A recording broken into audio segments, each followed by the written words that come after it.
Hi, hello my friend, it's Ima. I'm back with another video. Di video kali ini aku mau menceritakan sebuah sejarah yang pernah terjadi ratusan tahun lalu di benua Eropa.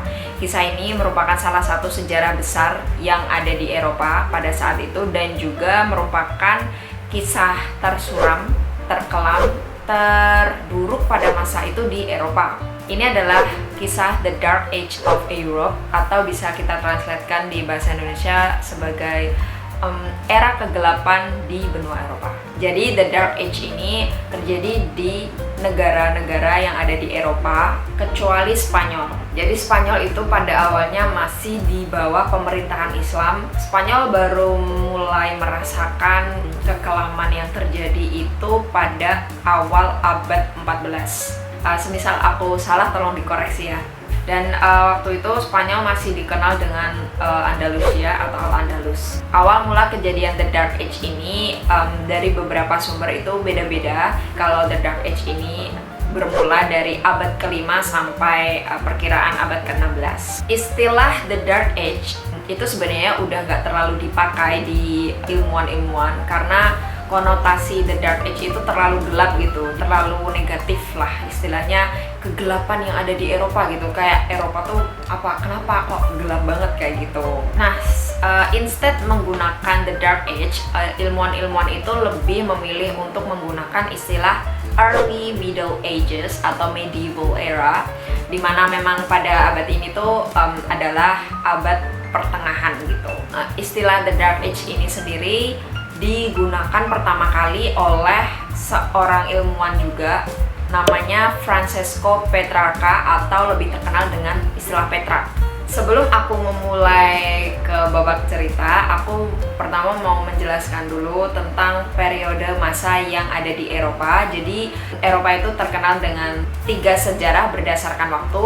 Yang pertama itu adalah zaman Eropa klasik atau Eropa kuno, ada medieval era atau abad pertengahan. Yang ketiga itu adalah modern era atau era modern atau abad modern, atau awal mula memasuki the Renaissance. Yang pertama itu ada Eropa klasik, di mana ditandai dengan masa kejayaan kerajaan Romawi dan juga kerajaan Yunani, di mana kerajaan ini, terutama kerajaan Romawi, itu masih memegang kerajaan yang memiliki jabatan kekuasaan terlama di dunia. Sampai pada akhirnya di abad ketiga terjadi serangan oleh suku Barbar di kerajaan Romawi.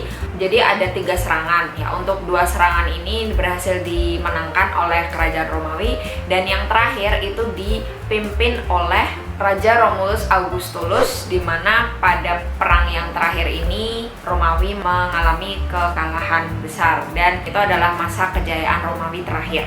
Yang melakukan penyerangan ini adalah suku ini dinamai suku Barbar karena memang ini adalah sebutan oleh orang-orang Romawi dan orang Yunani, di mana orang non-Romawi dan orang non-Yunani ini menyebut mereka adalah kaum barbar karena mereka itu sangat primitif dan mereka itu suka melakukan sesuatu tuh berdasarkan emosi gitu. Mereka juga tidak suka dengan pendidikan, berbeda dengan Romawi dan Yunani yang lebih terkenal dengan pendidikannya gitu. Suku barbar ini yang menyerang kerajaan Romawi ini adalah suku Goth, di mana Goth ini salah satu suku dari Germanic tribe atau suku Germanic. Jadi suku Germanic itu berbeda dengan orang-orang Jerman yang kalian kenal sekarang, karena Germanic tribe itu ada banyak. Salah satunya itu ada Saxons. Kalau kalian udah nonton videoku tentang Saxony Anglo-Saxon, kalian pasti tahu kalau Saxon ini adalah salah satu orang Jerman.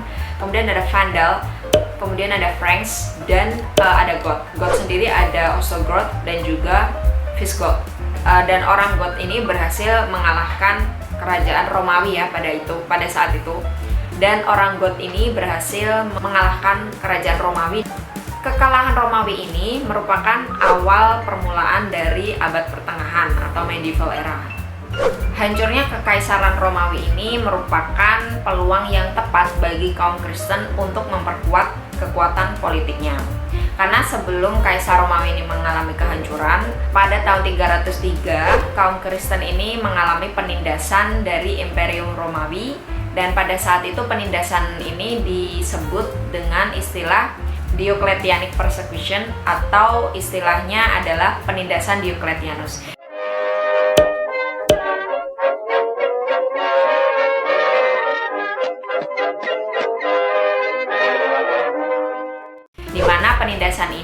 dipimpin oleh 3 kaisar di Imperium Romawi, yaitu Kaisar Diocletianus, Kaisar Galerius, dan juga Kaisar Constantius.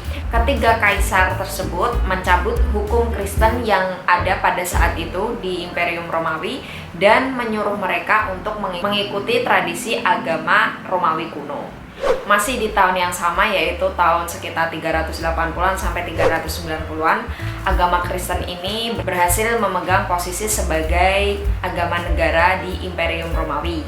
Sehingga ketika Kekaisaran Romawi ini mengalami kehancuran, hal ini dimanfaatkan sebaik-baiknya oleh pemuka agama Kristen agar mendapatkan kekuatan yang signifikan, baik untuk organisasinya agar semakin kuat dan keanggotaannya juga semakin meningkat. Sehingga pada saat ini pemuka agama Kristen menjadikan agama ini sebagai prinsip pemersatu dan gereja merupakan institusi yang dominan dan juga sentral. Maksudnya di sini itu adalah segala kehidupan masyarakat Eropa itu yang memegang kendali adalah sistem gereja.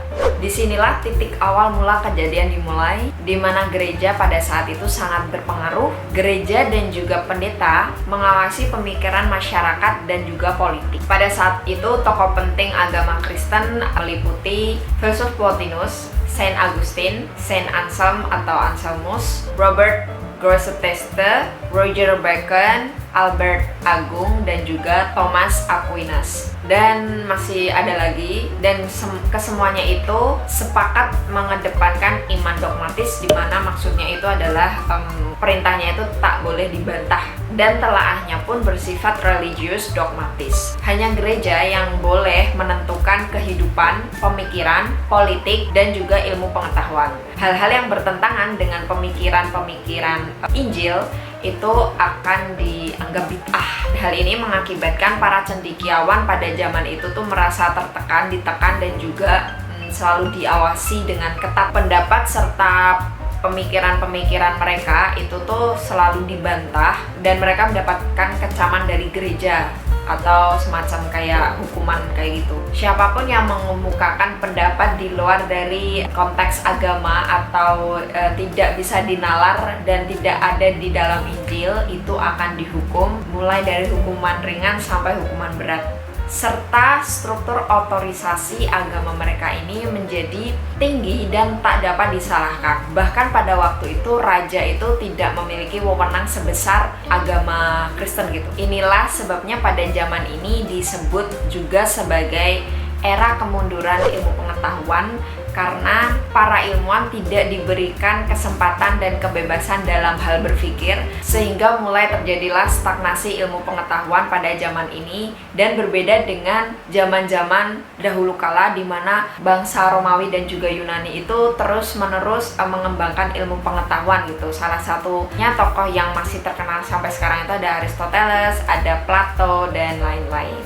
Jadi pada abad ini tuh seluruh gagasan yang boleh dipublikasikan serta mendapatkan persetujuan itu hanyalah gagasan-gagasan yang dapat persetujuan oleh pemuka tinggi agama. Dan mereka pun memiliki moto yaitu Credo et Intelligam, di mana makna dari moto tersebut adalah keyakinan agama berada di atas logika, atau singkatnya adalah yakini dulu baru cari alasannya. Jadi pada zaman ini tuh mulai terjadi hal-hal yang tidak terduga, semisal ada wabah penyakit dalam suatu desa atau suatu tempat, itu akan dikatakan sebagai kutukan, ilmu sihir, kutukan dari penyihir atau ilmu hitam dan sebagainya. Jadi bukannya diobatin oleh tabib, malah dibuatkan ritual-ritual seperti itu. Nah, mulai abad ke-12 kayaknya diberdirikan sebuah organisasi yaitu Inquisition. Di mana Inquisition ini adalah institusi yang didirikan oleh gereja pada zaman itu,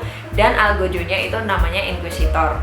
Inquisition ini pertama kali dikenal di abad 12 dan itu dikenalkan di negara Prancis, kemudian disusul Italia, dan di abad-abad selanjutnya itu disusul di beberapa negara, salah satunya adalah Spanyol. Jadi segala pemberontakan terhadap agama Kristen ini nanti bakalan diadili di Inquisition ini. Dan cara kerja dari penjara ini gimana? Jadi ketika pihak gereja itu menemukan ada yang sedang menyebar luaskan bid'ah atau sedang mengemukakan bid'ah, kayak mereka mungkin menemukan sesuatu yang di luar dari agama Kristen pada saat itu, mereka itu akan dipanggil dan akan dipenjara. Yang pertama itu mereka dipenjara seperti biasa, kemudian nanti di hari ke-40 mereka itu akan dipanggil ke gedung suci atau ke gedung inkuisisi untuk diberikan kesempatan mengakui kesalahan mereka, dan setelah mereka itu mengakui kesalahan mereka, mereka diharuskan untuk kembali ke jalan yang benar. Pada saat itu adalah keyakinan Kristen Katolik kayak gitu. Setelah itu mereka disuruh balik lagi ke penjara lama, dan yang dituduh sebagai penyebar bid'ah itu akan dibangunkan di malam hari.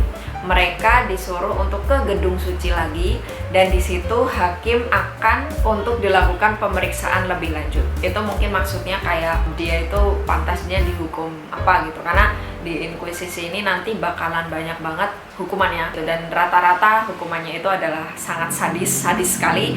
Bahkan di tahun 1244 di Council of Herborn itu mengeluarkan perintah bahwa tidak ada suami yang dibebaskan karena istrinya, atau tidak ada istri yang dibebaskan karena suaminya.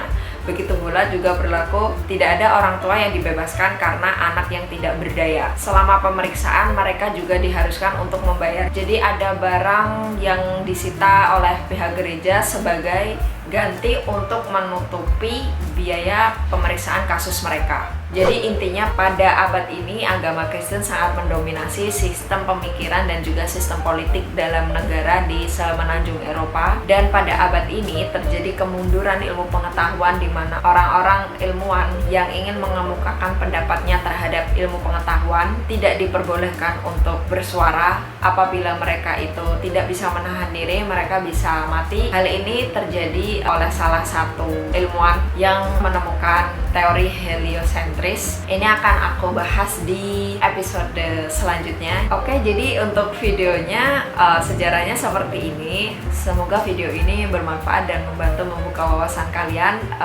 Dan oke, I'll see you in the next video. Bye bye.